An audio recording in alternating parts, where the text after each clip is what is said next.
بالك ان ميسي وايرلينج هالاند عندهم حاجه مشتركه؟ لا، غير ان الاتنين بيسجلوا اهداف بالجمله.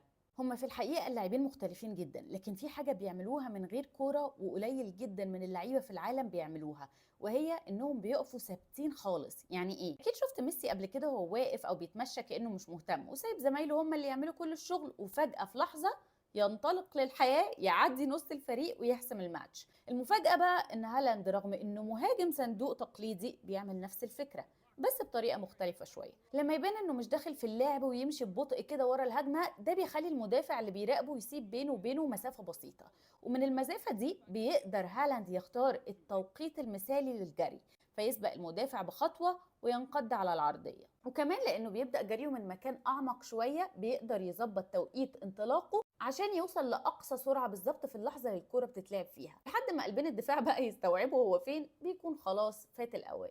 وهو ده السبب ان هالاند رغم ان كل المدافعين عارفين هو فين وبيراقبوه طول الوقت، لكنه بيلاقي مساحات بشكل مستمر، وكأنه نسخة عملاقة وأقوى بدنيا من ميسي.